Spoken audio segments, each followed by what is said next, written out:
आजकल social media पर इस मूवी के चर्चे आम हो रहे हैं। अगर तुम लोगों के पटाखे खत्म हो गए तो मैं धमाका शुरू करूं। जिसमें हीरो 10 से 20 लोगों को टपका कर ये कहता है, रहमान डकैत की दी हुई मौत बड़ी कसाई मौत। क्या ही अच्छा होता कि इंडिया वाले इस मूवी को लियारी के अंदर आकर ही शूट करते, तो उनको पता चल जाता कि असल में रहमान डकैत था कौन।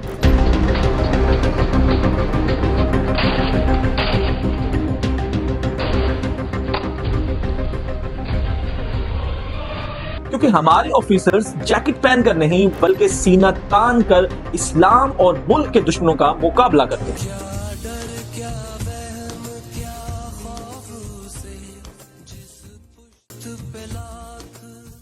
लेकिन अब बस हुआ, इस तबाही को रोकने के लिए हुकूमत पाकिस्तान ने एक ऑफिसर को लियारी के अंदर भेजा।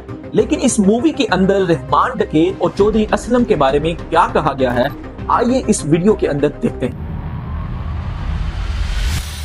सबसे पहले नजर डालते हैं लियारी पे।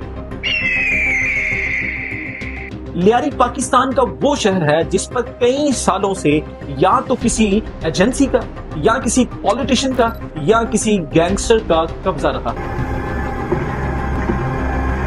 आज से लियारी में बलूचों की हुकूमत होगी।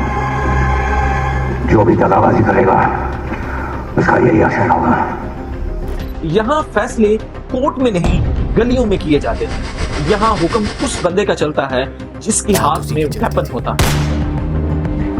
रहमान डकैत। रहमान डकैत का असल नाम सरदार अब्दुल रहमान बलोच था।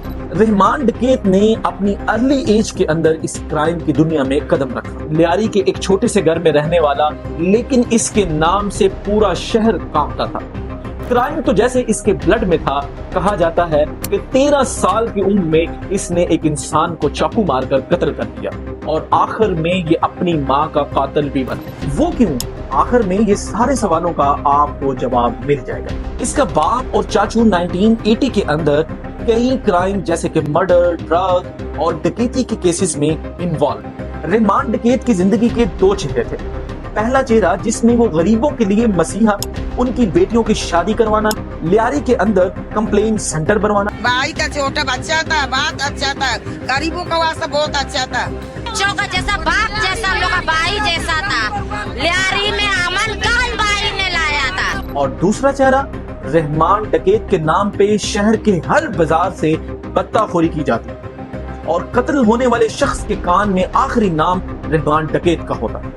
और आखिरकार इस शख्स ने अपने बाप के खून का बदला बाबू डकैत की मौत से हासिल किया। 2004 में हमें इतना मिली कि बाबू डकैत जो है कोर्ट जा रहे हैं रिश्ते में, तो हम लोग पहले ही बैठ गए वहाँ रात में। जैसे ही हुआ है हम लोगों ने इसके पीछे पिस्टल और कलाशिन पॉकेट से फायरिंग किया।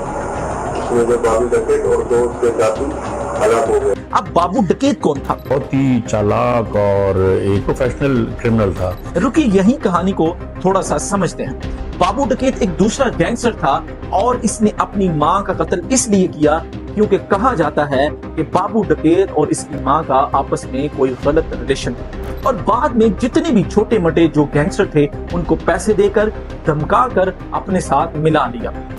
2 बार जेल से फरार होने वाला शख्स नजर आता है 18 अक्टूबर 2007 को। 18 अक्टूबर 2007 को बेनजीर भुट्टो जलावतनी पर वापसी पाकिस्तान पहुंचे और अचानक से हमला होता है एयरपोर्ट के करीब। वहां 150 से ज्यादा लोग अपनी जान से हाथ धो बैठे हैं और वहां नजर आता है रहमान डकैत और वो अपनी गाड़ी से निकलकर बेनजीर भुट्टो को सही सलामत उनके घर पहुंचाता है। और मूवी के अंदर दिखाया गया है कि बेनजीर के जलसे के अंदर रहमान डकैत निकला और वहां पर आकर उसने स्पीच की। सलाम अलैकुम लियारी, जो कि सरासर एक गलत इंफॉर्मेशन। और यहाँ एंट्री होती है एसएसपी चौधरी असलम की। मैं लड़ता रहूंगा, ये अपने इन मकूम मकासद से मेरे को पीछे नहीं हटा सकते। जिस रास्ते पे मैं चल रहा हूँ इनका अब दास्तानों में भी नाम नहीं मिलेगा आपको। जिसको 2005 और 7 के दरमियान लियारी टास्क फोर्स का चीफ बना दिया गया। कई पुलिस मुकाबलों के बाद आखिरकार रहमान डकैत को गिरफ्तार कर लिया गया। एसएसपी ईस्ट इन्वेस्टिगेशन इस बात की तस्दीक करता हूँ कि ये रहमान डकैत है। और कुछ ही देर बाद रहमान डकैत का गैंग और पुलिस का आमना सामना। इन्होंने शेर के मुंह में हाथ डाला है, इनकी नस्लें भी याद रखेंगी। जिसकी वजह से रहमान डकैत और उसके कई साथियों को कत्ल कर दिया गया। ये मैयत रहमान डकैत की है जो कराची पुलिस को 80 से जायद संगीन मुकदमात में मतलूब था। एसएसपी ईस्ट इन्वेस्टिगेशन इस बात की तस्दीक करता हूँ कि ये रहमान डकैत है। और यहाँ पर रहमान डकैत का किस्सा खत्म हुआ। अब चलते हैं धुरंधर मूवी में, जहाँ दिखाया जाता है कि लियारी के अंदर एक जासूस को भेजा गया ताकि वो लियारी की तमाम खबरें अपनी इंडियन एजेंसी को पहुंचाए। लेकिन इनकी हमाकत का सोचें कि ये समझते हैं कि लियारी की खबर का मतलब कराची की खबर का मालूम करना, और कराची की खबर को मालूम करने का मतलब है कि पाकिस्तान की खबर को मालूम करना, जो कि सरासर एक प्रोपेगेंडा है। इस मूवी के अंदर कई कैरेक्टर को दिखाया गया, जैसे कि रहमान डकैत की जगह पे अक्षय खन्ना को दिखाया गया, एसएसपी चौधरी असलम की जगह पे संजय दत्त को दिखाया गया। इसमें कोई प्रॉब्लम नहीं, लेकिन जब आप किसी भी रियल कैरेक्टर को दिखाते हैं तो आप पर फर्ज हो जाता है कि आप उसकी रियल स्टोरी को भी दुनिया के सामने बताएं। लेकिन इस मूवी के अंदर कैरेक्टर तो सारे के सारे रियल थे, लेकिन स्टोरी झूठ पर मबनी। इस मूवी के अंदर चौधरी असलम को बुरे नामों से बुलाया गया, और सबसे बड़ी बात, पाकिस्तान के हर कैरेक्टर को नेगेटिव दिखाया गया। और इसमें यह भी बताया गया कि दुनिया में कहीं भी होने वाली दहशतगर्दी का लिंक पाकिस्तान से कहीं ना कहीं तो जुड़ा हुआ है। लेकिन ये एक सरासर प्रोपेगेंडा है। रिसेंटली आपके सीएम ने जो सोशल मीडिया पर आकर दहशतगर्दी की, उसके बारे में तो आपके किसी भी सरकारी बयान को हमने नहीं देखा। और सबसे बड़ी दहशतगर्दी तो ये, एक मुल्क की सजा याफ्ता कई स्टूडेंट की कातिल औरत हसीना वाजिद, जो कि इनकी अमान में है, क्या ये दहशतगर्दी नहीं है? इसके अलावा ये भी बताया गया कि रहमान डकैत को मरवाने वाले भी रॉ एजेंसी वाले, और यूज किसको किया गया? चौधरी असलम को। हालांकि इनको ये नहीं पता कि चौधरी असलम को कत्ल करने वाला भी इंडियन प्रो ग्रुप था। और ये सारी की सारी मिस यूज इंफॉर्मेशन है, इनको कंप्लीट इंफॉर्मेशन का पता नहीं, और ये मूवी बनाने चले।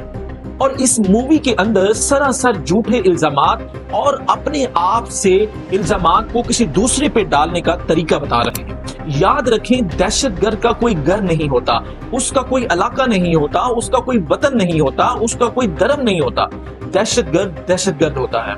और इस मूवी में दिखाया गया कि पिछले 20 से 25 साल में इंडिया के अंदर होने वाले जितने भी अटैक हैं, उनका जिम्मेदार पाकिस्तान है, जिसका एक्चुअल और रियल वर्ल्ड के अंदर इनके पास एक भी सबूत नहीं सिवाय बातों के।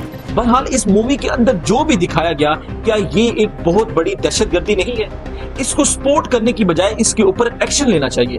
लेकिन जब इलेक्शन होने वाले हों तो ऐसी मूवीज बनाना जरूरी हो जाती है, क्योंकि उनके वोट तभी बढ़ते हैं जब मुसलमान और हिंदू के अंदर तसादम रहेगा, जब मुसलमान और हिंदू आपस में लड़ते रहेंगे, तो तभी तो कोई एक पार्टी एक चीज को दिखाएगी कि कैसे हमने मुसलमानों पर जुल्म किया, कैसे मुसलमान हमारे ऊपर जुल्म कर रहे हैं। मोदी सरकार आई है इस इंडिया में, इतना हिंदू मुसलमान हो गया, हर तरफ हिंदू मुसलमान टारगेट किया जाता है, हर तरफ हिंदू मुसलमान टारगेट किया जाता है। ऐसा क्यों? और हम अपनी जिंदगी को कभी ग्रो नहीं कर सकते, अपने मुल्क को ग्रो नहीं कर सकते। तो इसी लड़ाई के अंदर वो इलेक्शन जीते, वो अपनी गवर्नमेंट को स्ट्रॉन्ग करें, और दूसरों पे ये सारे के सारे इल्जामात लगा दिए जाए ताकि हमें एक नई हुकूमत मिल सके।